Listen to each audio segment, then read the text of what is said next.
അസ്സലാമു അലൈക്കും വറഹ്മത്തുള്ളാഹി വബറകാതുഹു. ബിസ്മില്ലാഹിർ റഹ്മാനിർ റഹീം. അൽഹംദുലില്ലാഹി റബ്ബിൽ ആലമീൻ വസ്സലാത്തു വസ്സലാമു അലാ അഷ്റഫിൽ മുർസലീൻ വഅലാ ആലിഹി വസഹ്ബിഹി അജ്മഈൻ. ബിസ്മില്ലാഹിർ റഹ്മാനിർ റഹീം. തിൽക്കദ്ദാറുൽ ആഖിറ നജ്അലുഹാ ലില്ലദീന ലാ യുരീദൂന ഉലുവൻ ഫിൽ അർളി വലാ ഫസാദാ വൽ ആഖിബതു ലിൽ മുത്തഖീൻ. ബഹുമാനപ്പെട്ട വിശ്വാസികളെ, ബഹുവന്യരായ നോഞ്ഞേരി ഷെയ്ഖ് കുഞ്ഞഹമ്മദ് സൂഫി തങ്ങൾ റളിയല്ലാഹു അൻഹുവിൻ്റെ ജീവിത ദർശനത്തിൽ നിന്നും ചെറിയ ഒരു ഭാഗം നമുക്ക് ഇവിടെ വിവരിക്കാം. അഷെയ്ഖ് കുഞ്ഞഹമ്മദ് സൂഫി റളിയല്ലാഹു അൻഹു നമുക്ക് വിസ്മരിക്കാൻ കഴിയാത്തതും തിരസ്കരിക്കാൻ ആവാത്തതുമായ ചരിത്ര പുരുഷനാണ്. കണ്ണൂർ ജില്ലയിലെ നോഞ്ഞേരി പ്രദേശത്ത് ഉണരിക്കോത്ത് എന്ന തറവാട്ടിലായിരുന്നു ഹിജറ വർഷം 1200 കാലയളവിൽ മഹാനവറുകൾ ജനിച്ചത്. ക്രിസ്തുവർഷം 1786 ആ പൊൻപുലരി നമ്മിൽ ഉദിച്ചുയർന്നത്. അത്യപൂർവമായ ചിന്തയിൽ വളരെ ചെറുപ്രായത്തിൽ തന്നെ അറിവ് പഠിക്കുന്നതിനായിരുന്നു മഹാനവറുകളുടെ ആഭിമുഖ്യം. മഹാനവറുകൾ അറിവിനായി അടുത്ത പ്രദേശമായ പുറത്തിയിലും മുണ്ടേരിയിലെ കാനിച്ചേരിയിലും താമസിച്ചു പഠിച്ചു. അറബി വ്യാകരണം, പ്രാഥമിക ഫിഖ് പഠനം, മആനി വിഷയങ്ങൾ പഠിച്ച മഹാനവറുകൾ ഉപരിപഠനത്തിനായി അന്നത്തെ രണ്ടാം മക്ക എന്ന് അറിയപ്പെട്ട പൊന്നാനിയിലേക്ക് യാത്രയായി. അവിടെ അന്നത്തെ ഉസ്താദ് മമ്മിക്കുട്ടി ഖാദി അവറുകളായിരുന്നു. ബഹുമാനപ്പെട്ട മമ്മിക്കുട്ടി ഖാദി എന്നവർ അറിയപ്പെട്ട മതപണ്ഡിതനായിരുന്നു. മഹാനവറുകൾ അവിടെ പഠിക്കുന്ന സമയത്ത് മമ്മിക്കുട്ടി ഖാദിയാർ ബഹുമാനപ്പെട്ട കുഞ്ഞഹമ്മദ് ഷെയ്ഖിനെ കുറിച്ച് പറയാറുണ്ടായിരുന്നു, ഈ വിദ്യാർത്ഥി വലിയ മഹത്വത്തിൻ്റെ ഉടമയാണ്, അള്ളാഹുവിൻ്റെ ഇഷ്ടദാസരിൽപ്പെട്ടവരാണ്. അങ്ങനെ മഹാനവറുകൾ വളരെ ക്ലേശം അനുഭവിച്ചായിരുന്നു ആ പൊന്നാനിയിൽ പഠനം പൂർത്തീകരിച്ചത്. ഈ പറഞ്ഞ സംഭവങ്ങൾ മഹാനവറുകളുടെ ചരിത്രം മാലപ്പാട്ട് രൂപത്തിൽ എഴുതിയ നോഞ്ഞേരിയിലെ ഷാദുരി ത്വരീഖയുടെ ഷെയ്ഖ് ബഹുമാനപ്പെട്ട മുഹമ്മദ് ഹാജി തങ്ങൾ ആ മാലപ്പാട്ടിൽ വിവരിച്ചത് കാണാം. അങ്ങനെ ആ മഹാനവറുകൾ തൻ്റെ സ്വന്തം നാടായ നോഞ്ഞേരിയിൽ പഠനത്തിന് ശേഷം മടങ്ങിയെത്തി. കുറഞ്ഞ കാലം നോഞ്ഞേരിയിലും പരിസരങ്ങളിലും ജനദൃഷ്ടിയിലെ ദീനീ പ്രവർത്തനങ്ങളിലും പൊതുകാര്യങ്ങളിലും ജ്വലിച്ചു നിന്ന തങ്ങൾ, ആ തങ്ങൾക്ക് അതാ വരുന്നു ഒരു ഉൾവിളി, മക്ക ദേശത്തേക്ക് യാത്ര പോകണം എന്നതായിരുന്നു അത്. ബഹുമാനപ്പെട്ട കുഞ്ഞഹമ്മദ് ഷെയ്ഖ് റഹിമഹുല്ല മക്കയിലേക്ക് യാത്രയാവുകയാണ്. ബഹുമാനപ്പെട്ടവർ മക്കയിലേക്ക് യാത്ര ചെയ്തത് എന്തിനാണെന്ന് വളരെ വിശദമായി മനസ്സിലാക്കേണ്ടതുണ്ട്. ആത്മീയ വിശുദ്ധിക്ക് മാത്രമേ റബ്ബിൻ്റെ അള്ളാഹുവിൻ്റെ അരികിൽ പ്രാധാന്യമുള്ളൂ എന്ന ഒരു ഉൾവിളി മാത്രമാണ് മഹാനവറുകളെ മക്കയിലേക്ക് യാത്ര ചെയ്യുന്നതിന് പ്രേരിപ്പിച്ചത്. അവിടെ ദർസ് നടത്താനോ ദർസ് പഠിക്കുന്നതിനോ യാത്ര ചെയ്തതല്ല. ദർസി പഠനം പൊന്നാനി ദർസോടെ പൂർത്തീകരിച്ച ബഹുമാനപ്പെട്ട തങ്ങൾ മക്കയിലേക്ക് ചെന്ന നേരം നക്ഷബന്ദ് തരീഖയുടെ ഷെയ്ഖ് ബഹുമാനപ്പെട്ട യഹിയ ദാഗിസ്ഥാനി റളിയല്ലാഹു അൻഹുവുമായി കണ്ട നേരം യഹിയ ഷെയ്ഖ് റളിയല്ലാഹു അൻഹു മഹാനവറുകളോട് പറഞ്ഞിരുന്നത് ഇങ്ങനെയാണ്, ഞാൻ നിങ്ങളെ പ്രതീക്ഷിച്ചിരിക്കുകയാണ്, നിങ്ങൾ വരുമെന്നും നിങ്ങളെ സ്വീകരിക്കണമെന്നും തിരുനബി സ്വല്ലല്ലാഹു അലൈഹി വസല്ലമ തങ്ങളുടെ ദർശനം എനിക്കുണ്ടായിട്ടുണ്ട്.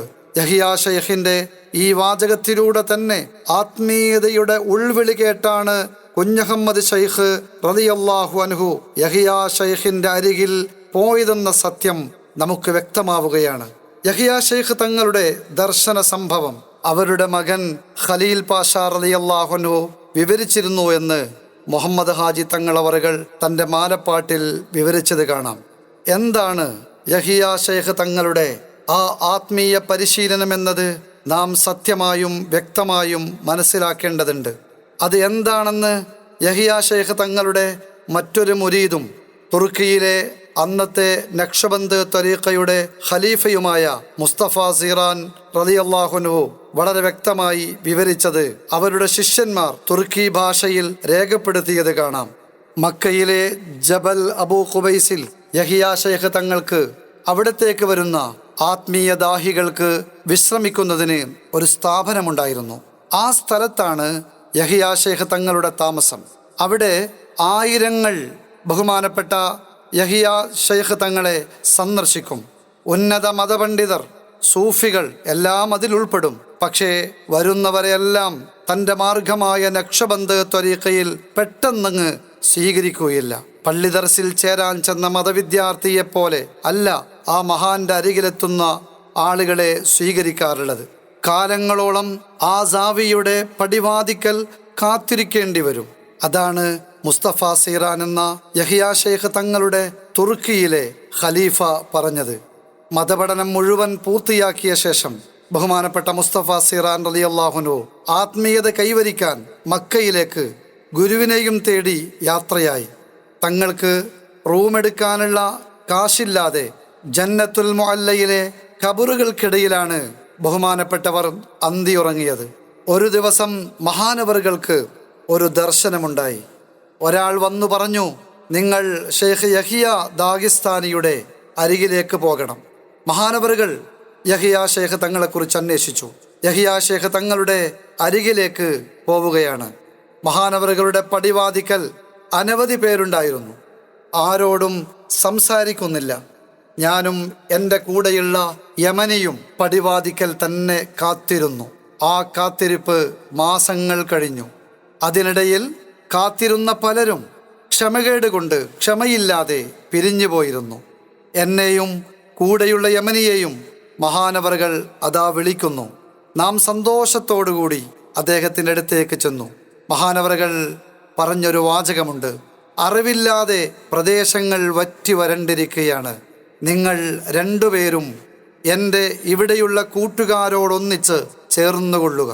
ഇവിടെയാണ് നാം ഷൈഖ് യഹിയ തങ്ങളുടെ പഠനകേന്ദ്രം നാം കരുതിയതുപോലെ ഗ്രന്ഥങ്ങൾ കയ്യിൽ പിടിച്ചു ഗ്രന്ഥവായന നടത്തിയുള്ള മക്കയിലെ ദർസുകളെപ്പോലെയുള്ള ആർക്കും കയറി ചെല്ലാവുന്ന ദർസി പഠനമല്ല.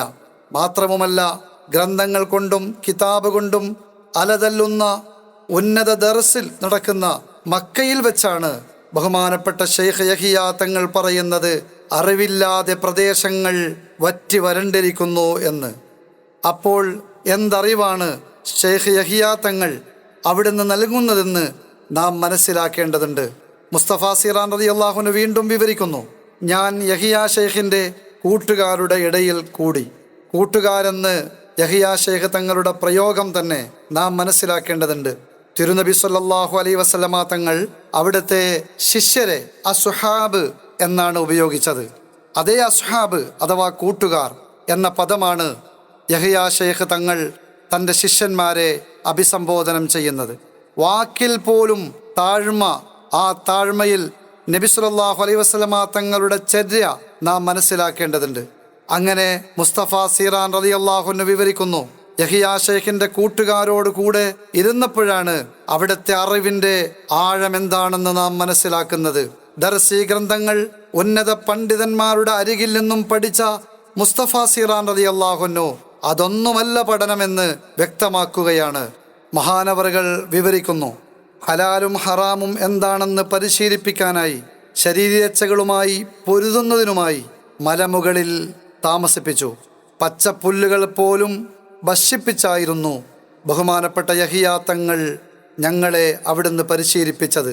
അങ്ങനെ 7 വർഷത്തോളം യഹിയ ശൈഖ് തങ്ങളുടെ ആ മഹനീയ ആത്മീയ പരിശീലനത്തിൽ ഉറക്കിൽ നിന്നും എഴുന്നേറ്റതുപോലെ ശരീരത്തെയും ആത്മാവിനെയും വേർതിരിച്ചറിഞ്ഞ് ആത്മീയ ഉണർവിൻ്റെ ദൈവദർശനത്തിലാണെന്ന് തൊട്ടറിവ് യഹിയ ശൈഖ് തങ്ങളിലൂടെ ലഭിച്ചു.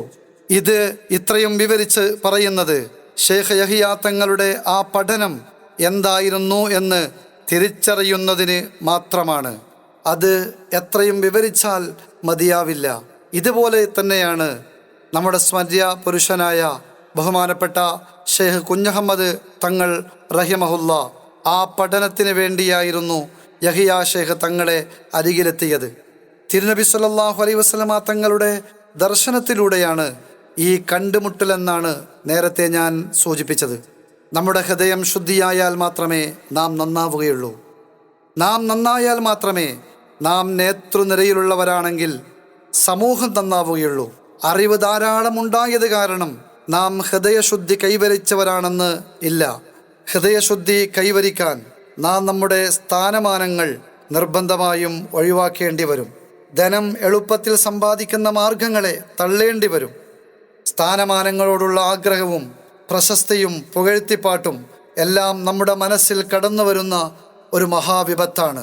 ബഹുമാനപ്പെട്ട കുഞ്ഞഹമ്മദ് ശൈഖ് റളിയല്ലാഹു അൻഹുവിൻ്റെ ഗുരുപരമ്പരയിലെ നക്ഷബന്ദ് കണ്ണിയിലെ മഹാനായ അബൂ അലി ഫർമദി റളിയല്ലാഹു അൻഹു, അവരിൽ നിന്നും ആത്മവിജ്ഞാനം നേടിയ ഹുജ്ജത്തുൽ ഇസ്ലാം അബൂ ഹാമിദ് ഗസാലി റളിയല്ലാഹു അൻഹു വിവരിക്കുന്നു. ദർസ്, മതപ്രസംഗ പരമ്പര, ഈ രണ്ട് കഴിവ് ഉപയോഗിച്ച് ഉന്നതരായ സൂഫി വര്യരായ പണ്ഡിതർ പോലും സ്ഥാനങ്ങളും സ്തുതിപാടലും പ്രശസ്തിയും നേടുന്നതിനായി ശ്രമിക്കുന്നു. അവരുടെ വഅദിനെയും ദർസിനെയും സംബന്ധിച്ച് ആരെങ്കിലും അഭിപ്രായം പറഞ്ഞാൽ അവർക്ക് ദേഷ്യം പിടിക്കുന്നു. ആളുകൾ അവരെ ഉയർത്തുന്നതിനനുസരിച്ച് സ്വയം വേഷം മാറ്റുകയും സ്വയം ആകർഷണീയ സംസാര ശൈലി രൂപപ്പെടുത്തിയെടുക്കുകയും ചെയ്യുന്നു. അവരുടെ ദർസിലെ മുതഅല്ലിമുകൾ മറ്റൊരു ദർസിൽ മാറി പഠിക്കുന്നതിന് പോയാൽ അവരെക്കാൾ ഉന്നതരുടെ അരികിൽ ചെന്നാൽ പോലും അവർ സ്ത്രീകളെപ്പോലെ ദേഷ്യം പിടിക്കുന്നു. ദർസും വഅദും ഉന്നതരുടെ മനസ്സിനെപ്പോലും ചീത്തയാക്കുകയാണ്. അത് കാരണം അത്തരം ആളുകൾ അവർ സ്വയം നന്നാവുന്നതിനായി ഒറ്റപ്പെട്ട് ജീവിക്കണമെന്ന് മഹാനവറുകൾ അവരുടെ ജീവിത അനുഭവത്തിൽ നിന്ന് തന്നെ വിവരിക്കുന്നത് കാണാം. ഇത് വിവരിച്ച ഇമാം ഗസാലി റളിയല്ലാഹു അൻഹുയുടെ സംഭവം തന്നെ ഖാദി അബൂബക്കർ റളിയല്ലാഹു അൻഹു വിവരിക്കുന്നുണ്ട്. ഒരു ദിവസം ഇമാം ഗസാലി റളിയല്ലാഹു അൻഹു വേഷം ഒപ്പിക്കാത്ത രീതിയിൽ ഒരു വടിയും കയ്യിലേന്തി വെള്ളപ്പാത്രം ചുമലിലേറ്റി നടക്കുന്നതായി കണ്ടു. ഞാൻ ഇദ്ദേഹത്തെ ബഗ്ദാദിൽ 400-ൽ പരം തലപ്പാവുധാരികളായ ഉന്നത പണ്ഡിതർക്ക് ദർസ് നടത്തുന്നതായാണ് ആദ്യകാലത്ത് കണ്ടിരുന്നത്. അതെല്ലാം ഒഴിവാക്കി ഒരു വിജന സ്ഥലത്തിലൂടെ ഒറ്റപ്പെട്ട് കഴിയുന്ന ഗസാലി റളിയല്ലാഹു അൻഹുവിനോട് ഞാൻ ചോദിച്ചു, അലൈസ തദ്രീസു ബഗ്ദാദ ഖൈറു മിൻ ഹാദാ?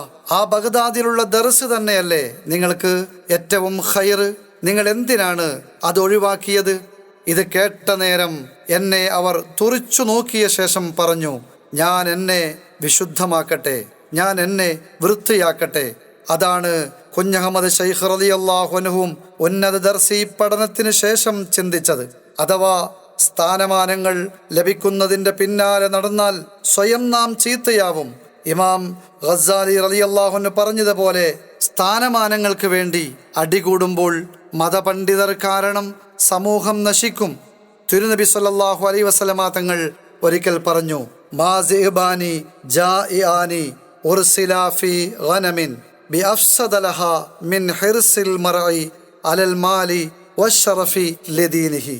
വിശക്കുന്ന 2 ചെന്നായ ആട്ടിൻ കൂട്ടത്തിലേക്ക് അതിനെ തുറന്നുവിട്ടാൽ ആ 2 ചെന്നായ ആട്ടിൻ കൂട്ടങ്ങളെ കടിച്ചരച്ച് ഛിന്ന ഭിന്നമാക്കുന്നത് പ്രകാരം ധനമോഹവും സ്ഥാനമോഹവും ദീനിന്റെ യശസ്സിനെ തകർത്ത് തരിപ്പണമാക്കുന്നതാണ് എന്നാണ് ഇതിന്റെ സാരം. അതാണ് കുഞ്ഞഹമ്മദ് ശൈഖ് റളിയല്ലാഹു അൻഹു പോലെയുള്ള മുൻകഴിഞ്ഞ മഹത്തുക്കളും സ്ഥാനമാനങ്ങളെയും സ്തുതിപാടലും ലഭിക്കുന്ന മാർഗങ്ങൾ വലിച്ചെറിഞ്ഞ് സ്വയം നന്നാവുന്നതിനുള്ള മാർഗം തിരഞ്ഞെടുത്തത്. അങ്ങനെ കുഞ്ഞഹമ്മദ് ശൈഖ് റളിയല്ലാഹു അൻഹു യഹ്യാ ശൈഖിനരികിലെത്തി. 7 വർഷമെന്നും 12 വർഷമെന്നും 9 വർഷമെന്നും മഹാനവറുകൾ അവിടെ താമസിച്ചു എന്ന് അഭിപ്രായമുണ്ട്. ആത്മീയ വിശുദ്ധിയുടെ ഉന്നത ശ്രേണിയിൽ കരസ്ഥമാക്കിയ മഹാനവറുകളോട് യഹ്യാ ശൈഖ് റളിയല്ലാഹു അൻഹു പറഞ്ഞു, തങ്ങളെ നിങ്ങൾ ഇനി ഇന്ത്യയിലേക്ക് പോവുക. ഇതും തിരുദർശനത്തിലൂടെയാണ് എന്ന് ചില ചരിത്രങ്ങളിൽ നിന്ന് ഗ്രഹിച്ചെടുക്കാം. നീണ്ടുപോകുന്നത് ഭയന്ന് ഞാൻ വിഷയത്തിലേക്ക് കടക്കുന്നില്ല. അങ്ങനെ ബഹുമാനപ്പെട്ട കുഞ്ഞഹമ്മദ് ശൈഖ് റളിയല്ലാഹു അൻഹുവിനെ നക്ഷബന്ദ് തരീഖയുടെ ഖലീഫയായി യഹ്യാ ശൈഖ് തങ്ങൾ ഇന്ത്യയിലേക്ക് യാത്രയച്ചു. ശേഷം തൻ്റെ നാട്ടിലേക്ക് തിരിച്ച മഹാനവറുകൾ ഈ ദൗത്യം ഖുർആനിൽ വിവരിച്ചതുപോലെ വളരെ ഹിക്മത്തിലൂടെയാണ് കൈകാര്യം ചെയ്തിരുന്നത്. ആദ്യം പണ്ഡിതരിലേക്ക് ഈ ദൗത്യം എത്തിക്കാനായിരുന്നു മഹാനവറുകൾ ശ്രമിച്ചത്. അങ്ങനെ അന്നത്തെ രണ്ടാം പൊന്നാനിയായ നാദാപുരത്ത് മേനക്കോത്ത് കുഞ്ഞഹമ്മദ് മുസ്ലിയാരുടെ ദർസിൽ നാദാപുരത്ത് ചെന്നു. ഇവിടെ ഒരു ചരിത്രം ഓർമ്മപ്പെടുത്തുന്നു. അഥവാ കുഞ്ഞഹമ്മദ് ശൈഖ് മക്കത്ത് നിന്ന് വന്നതിന് ശേഷമാണ് നാദാപുരത്ത് മേനക്കത്തോരുടെ ദർസിൽ ചെന്നത്. അല്ലാതെ നാദാപുരത്ത് നിന്ന് പഠിച്ച് മക്കത്ത് ചെന്നതല്ല. കുഞ്ഞഹമ്മദ് ശൈഖ് മേനക്കത്തോരുടെ അരികിൽ സത്യത്തിൽ ദർസ് പഠിക്കാൻ ചെന്നതല്ല. പൊന്നാനി പഠനം കഴിഞ്ഞ ശൈഖ് അവറുകൾക്ക് അതിനാവശ്യവുമില്ല. നക്ഷബന്ദ് ത്വരീഖയുടെ തർബിയത്തിന്റെ ഭാഗമായ താഴ്മ എന്ന അടിസ്ഥാനത്തിലൂടെ ചില തർബിയത്തിന് വേണ്ടി ചിലരുടെ ശിഷ്യരെ പോലെ നിൽക്കേണ്ടി വരും. അതാണ് കുഞ്ഞഹമ്മദ് ശൈഖ് ആദ്യമായി രണ്ടാം പൊന്നാനിയിൽ ചെന്നത്. അവിടെ ഒരു മുത്തല്ലിമിനെ പോലെ പഠിച്ച മഹാനെ ആർക്കും തിരിച്ചറിഞ്ഞില്ല. പ്രായത്തിൽ മേനക്കത്തോരേക്കാൾ കൂടുതൽ പ്രായവും ശൈഖ് അവറുകൾക്കാണ്. ചരിത്രം നോക്കിയാൽ മനസ്സിലാവുന്നത്.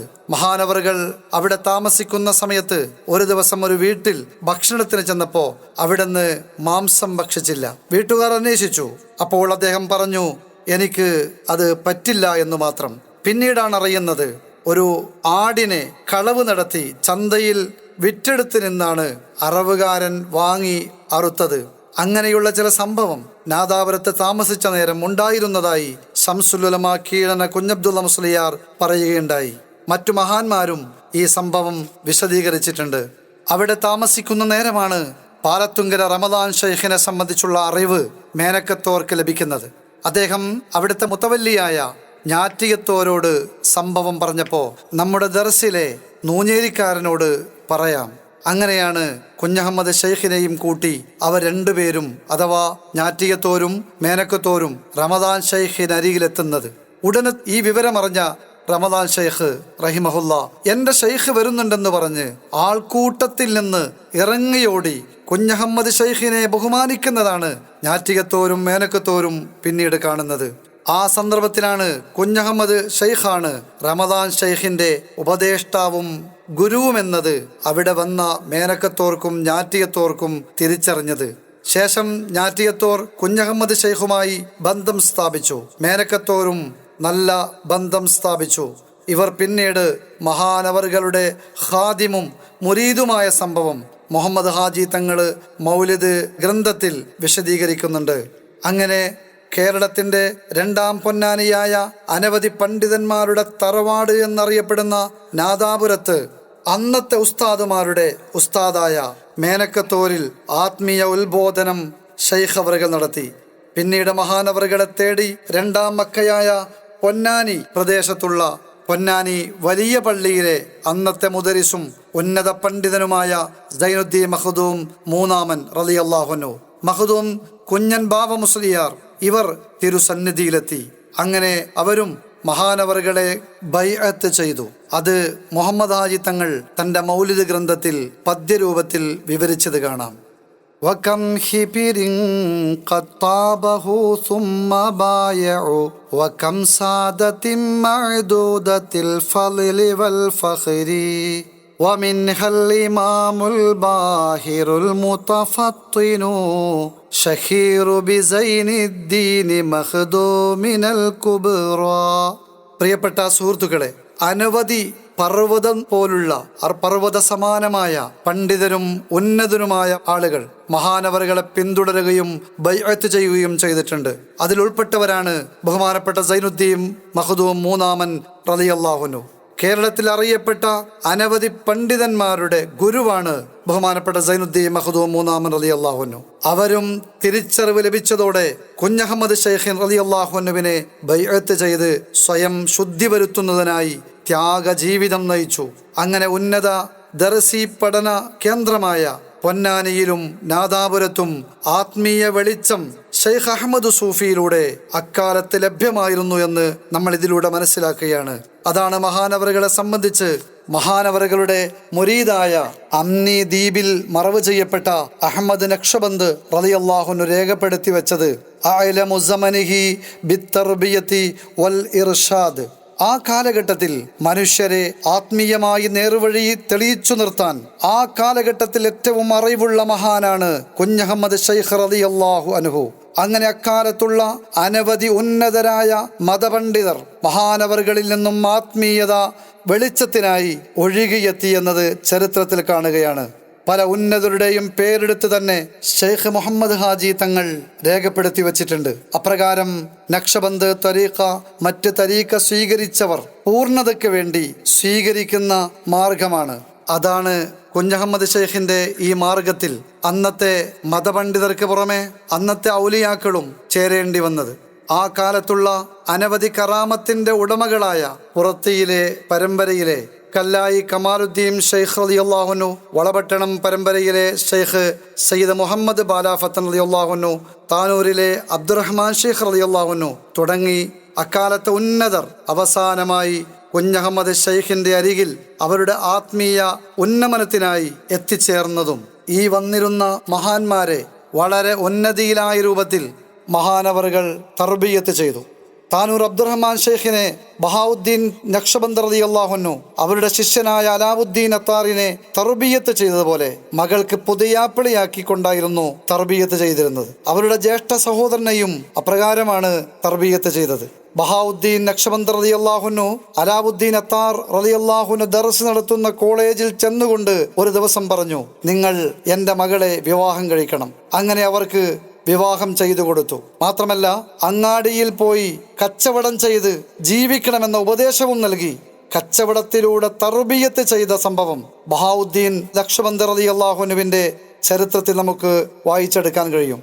അങ്ങനെ ഉന്നതരെ കുഞ്ഞഹമ്മദ് ഷെയ്ഖ് റളിയല്ലാഹു അൻഹു പല രൂപത്തിലും ചരിത്രപരമായി തർബിയത്ത് ചെയ്തിട്ടുണ്ട്. അതെല്ലാം വിവരിച്ചാൽ വളരെ വിശാലമായി സമയം വേണ്ടി വരും. അറിവും ആത്മീയതയും ഉപജീവനത്തിന് വേണ്ടി ഉപയോഗിക്കുന്ന രീതിയെ നക്ഷബന്ദി ത്വരീഖയുടെ മഹാന്മാർ സ്വീകരിക്കില്ല. അതുകൊണ്ടാണ് പിന്നീട് മതപണ്ഡിതരും സൂഫികളും ത്വരീഖത്തുകാരും പരസ്പരം വാശിയും വക്കാണവും അടിപിടിയും അഭിപ്രായ വ്യത്യാസവുമെല്ലാം വരുന്നത്. അബ്ദുൽ ഖാലിഖ് ഫുജ്ദേവാനി റളിയല്ലാഹു അൻഹു നക്ഷബന്ദ് ത്വരീഖയുടെ കുഞ്ഞഹമ്മദ് ഷെയ്ഖിന്റെ സിൽസിലയിലെ മഹാനാണ്. അവർ മകനെ ഉപദേശിക്കുന്നത് കാണാം, മകനെ, നീ ഉപജീവനം ഇമാമത്ത് നിന്നുകൊണ്ടാവരുത്.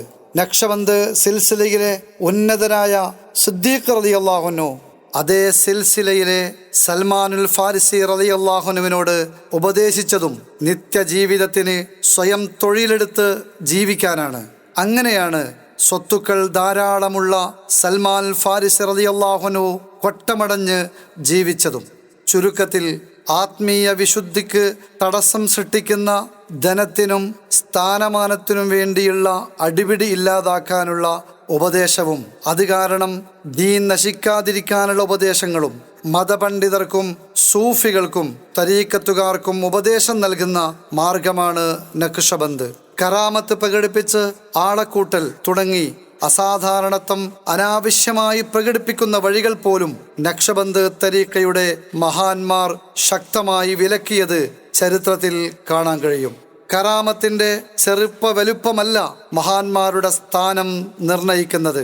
ഭൗതികതയോടുള്ള മാനസിക വിരക്തിയും സൃഷ്ടാവിനെ ആഴമായി അനുഭവിക്കലും യഥാർത്ഥ ആത്മീയ ഗുരുവിലെ സമർപ്പണബോധവും എത്ര ഉയരുന്നുവോ അത്രയും താഴ്മയും വിനയവും മനസ്സിൽ പതിഞ്ഞ് ഭൂമിയിൽ പൂർണ്ണരായി മനുഷ്യനായി വേഷത്തിലും സംസാരത്തിലും നടത്തത്തിലും എല്ലാം മനുഷ്യരെ പോലെ ജീവിച്ചു. മനുഷ്യരിൽ ഒരാളാവുക എന്ന ദൗത്യമാണ് കുഞ്ഞഹമ്മദ് ഷെയ്ഖ് തങ്ങൾ അവർകൾ മുൻഗാമികളെപ്പോലെ നഖ്ശബന്ദിയിലൂടെ വിവരിച്ചത്. കുഞ്ഞഹമ്മദ് ഷെയ്ഖ് റളിയല്ലാഹു അൻഹു തൻ്റെ ജന്മനാടിനും താമസിക്കുന്ന നാടിനും വേണ്ടി അനവധി സേവനം ചെയ്തവരും കൂടിയാണ്. നൂഞ്ഞേരി എന്ന ദേശത്തെ ഒരു മഹല്ല് സംവിധാനത്തിൽ കൊണ്ടുവന്ന് അവിടെ ആദ്യമായി പള്ളി സ്ഥാപിച്ചു.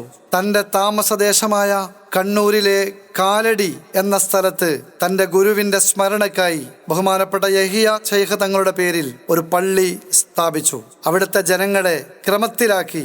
മഹാനവറുകൾ നാട്ടുകാർക്ക് വേണ്ടി സേവനം ചെയ്തത് പറയുന്നുവെങ്കിൽ ധാരാളമായി വിശദീകരിക്കാനുണ്ട്.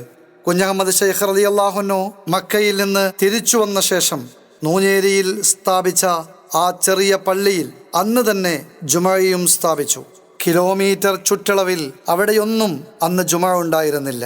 കണ്ണൂർ ജില്ലയിലെ കാലടിയിൽ മഹാനവറുകൾ സ്ഥാപിച്ച യഹിയ പള്ളിയിൽ അന്ന് ജുമ നടത്തിയിരുന്നില്ല. കാരണം അതിൻ്റെ തൊട്ടടുത്ത പ്രദേശമായ പള്ളിപ്പറമ്പിൽ അന്ന് ജുമയുണ്ടായിരുന്നു. മഹാനവറുകൾ മക്കയിൽ നിന്ന് തിരിച്ചു വന്നതിന് ശേഷം വർഷങ്ങൾ കഴിഞ്ഞ് 1866 കാലടിയിൽ താമസമാക്കുന്നത്. ശേഷം തങ്ങൾ ജുമഅക്ക് പതിവ് പോലെ തൻ്റെ സ്വന്തം പ്രദേശമായ നൂഞ്ഞേരിയിലാണ് എല്ലാ വെള്ളിയാഴ്ചയും പങ്കെടുക്കാറുള്ളതെന്ന് വളരെ വ്യക്തമായി ഷെയ്ഖ് തങ്ങൾ തൻ്റെ മൗലിദ് കിതാബിൽ രേഖപ്പെടുത്തിയത് കാണാം. പള്ളിപ്പറമ്പിൽ പോയി ജുമഅക്ക് മരിക്കുന്നത് വരെ നേതൃത്വം കൊടുത്തതെന്ന് പലരും ചരിത്രം അറിയാതെ അസംബന്ധം എഴുതിയതുകൊണ്ടാണ് ഈ വസ്തുത വിവരിക്കേണ്ടി വന്നത്. മഹാനവറുകൾ മുണ്ടേരിയിലെ ഇരുവങ്കൈ എന്ന സ്ഥലത്തും പള്ളി നിർമ്മിച്ചതായി കാണാം. അന്ന് ആ പരിസരത്ത് എവിടെയും പള്ളിയുണ്ടായിരുന്നില്ല. പ്രിയപ്പെട്ട സുഹൃത്തുക്കളെ, അങ്ങനെ മഹാനവറുകൾ ശരീഅത്തും ത്വരീഖത്തും ഹഖീഖത്തും വേണ്ടിടത്ത് വേണ്ടതുപോലെ യുക്തിയിലും ഉപദേശത്തിലും കൈകാര്യം ചെയ്ത സമാനതകളില്ലാത്ത മഹാനായിരുന്നു ബഹുമാനപ്പെട്ട കുഞ്ഞഹമ്മദ് സൂഫി റഹ്മത്തുള്ളാഹി അലൈഹി. അന്നത്തെ കാലത്ത് തന്നെ മഹാനവറുകളെ സംബന്ധിച്ച് മജ്മഉൽ ബഹ്റൈൻ, രണ്ട് വിജ്ഞാനത്തിൻ്റെയും സംയോജിത മണ്ഡലമെന്ന് സാരം വെക്കുന്ന നാമങ്ങളിൽ ഉന്നതർ വിളിച്ചു വന്നിരുന്നു. ബഹുമാനപ്പെട്ട കുഞ്ഞഹമ്മദ് ഷെയ്ഖ് തങ്ങൾ 1299 റമദാനിന് ശേഷം വീണ്ടും മക്കയിലേക്ക് യാത്ര തിരിക്കുകയാണ്.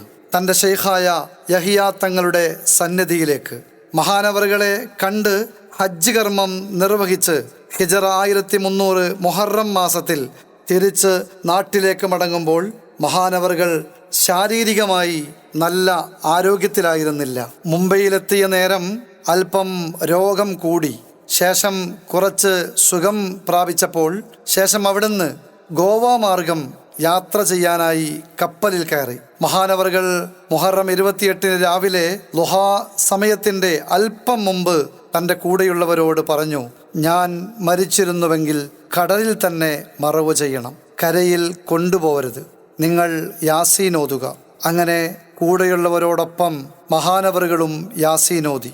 യാസീൻ തീരലോടൊപ്പം ഖിബലയ്ക്ക് മുന്നിട്ടിരുന്ന മഹാനവറുകൾ അള്ളാഹുവിൻ്റെ വിളിക്കുത്തരം നൽകി ഈ ലോകത്തോട് വിട പറഞ്ഞു. ഇപ്രകാരം വിശദ വിവരം പറയുവാനും കാരണമുണ്ട്. പലരും മഹാനവറുകളുടെ മക്കാം മുംബൈയിലാണെന്ന്, അവിടെയാണ് ഇവിടെയാണെന്ന് ഒരു അടിസ്ഥാനവുമില്ലാതെ പറയാറുണ്ട്. വളരെ വ്യക്തമായ വസിയത്തിലൂടെ കരയിൽ കൊണ്ടുപോകരുതെന്ന് പറഞ്ഞ മഹാനെ കരയിൽ മറവ് ചെയ്യാതെ കടലിൽ തന്നെ മറവ് ചെയ്ത സംഭവം കൂടെയുണ്ടായിരുന്ന പടന്ന എടച്ചാക്കയിലെ അബ്ദുള്ള മുസ്ലിയാർ വിവരിച്ചത് ഷെയ്ഖ് മുഹമ്മദ് തങ്ങളും അക്കാലത്ത് തന്നെ അണ്ടത്തോട് അഹമ്മദ് മുസ്ലിയാരും രേഖപ്പെടുത്തിയത് കാണാം. മാത്രവുമല്ല, മറ്റൊരു സംഭവം കൂടിയുണ്ട്. ഷെയ്ഖ് തങ്ങൾ മാലപ്പാട്ടിൽ വിവരിക്കുന്നു, ഇസ്തിഗ്ഫാറും ചൊല്ലി പിന്നോട്ടടിച്ച് ഇതിലേറ്റം നല്ലത് കടലെന്ന് ചെന്നോവർ, അവർ കൂരിയത് പോൽ അവരുടെ ജനാസ ഗോവ കടലാകം നാദൻ മാറിത്തോവർ. പ്രിയപ്പെട്ട സുഹൃത്തുക്കളെ, കുഞ്ഞഹമ്മദ് ഷെയ്ഖ് റഹിമഹുല്ല മഹാനവറുകൾ ഒരു മഖ്ബറയുടെ അരികിൽ കൂടി പോകുമ്പോൾ സ്ത്രീകളും പുരുഷന്മാരും ഒരുമിച്ച് കൂടിയത് കണ്ടപ്പോൾ പറഞ്ഞ വാക്കാണിത്, അള്ളാഹുവേ, എനിക്ക് കടലാണ് നല്ലത്. മാത്രവുമല്ല, തൻ്റെ ഷെയ്ഖിനെയും കണ്ട് വഫാത്തിന് മുമ്പ് തിരിച്ചു വരുന്ന ഷെയ്ഖ് അവറുകൾ പറഞ്ഞതും കുഞ്ഞഹമ്മദ് ഷെയ്ഖിന് നല്ലത് കടലാണ് എന്നാണ്. മഹാനവറുകൾ അത്രയും രഹസ്യമായി ജീവിതത്തിനും താൻ ആരാണെന്ന് പബ്ലിക്കിന് തിരിച്ചു കൊടുക്കാതെ, അനൗൺസ്മെൻ്റ് ഇല്ലാതെ സന്മാർഗത്തിനായി ദാഹിച്ചു വന്നവർക്കും പണ്ഡിതർക്കും രഹസ്യമായും ഉപദേശവും മാർഗവും നൽകി തിരുനബിയുടെ സത്യസത്ത എന്താണെന്ന് വരച്ചുകാട്ടി കടലിന് കടൽ മാത്രമേ ഉൾക്കൊള്ളുകയുള്ളൂ എന്ന സന്ദേശവുമായി നമ്മെ ശാരീരികമായി വിട്ടുപിരിഞ്ഞു എന്ന് പറയാം. അതാണ് മഹാന്മാർ ഇതിനെക്കുറിച്ച് രേഖപ്പെടുത്തിയത്. വാ അജബ കാനദാക്കൽ ബഹറു ലിദാക്കൽ ബഹരി മർഖദ. അത്ഭുതമേ, അറിവാകുന്ന സമുദ്രമാകുന്ന കുഞ്ഞഹമ്മദ് ഷെയ്ഖിന് വിശ്രമിക്കാനുള്ള ഇടം അത് സമുദ്രം മാത്രമേ ഉള്ളൂ, കടൽ മാത്രമേ ഉള്ളൂ എന്ന്.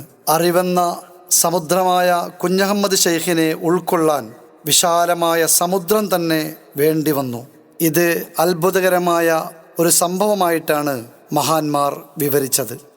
പ്രിയപ്പെട്ട സുഹൃത്തുക്കളെ, കുഞ്ഞഹമ്മദ് ഷെയ്ഖ് റളിയല്ലാഹു അൻഹുവിൻ്റെ വഫാത്തിനോടനുബന്ധിച്ച് മഹാനവറുകളുടെ കൂടെ അറിവിനായി കൂടിയിരുന്ന ബഹുമാനപ്പെട്ട അണ്ടത്തോട് അഹമ്മദ് മുസ്ലിയാർ മഹാനവറുകളുടെ പേരിൽ എഴുതിയ അനുശോചന കാവ്യത്തിൽ നിന്ന് അല്പം വിവരിച്ചുകൊണ്ട് ഞാൻ എൻ്റെ പ്രസംഗം നിർത്താം.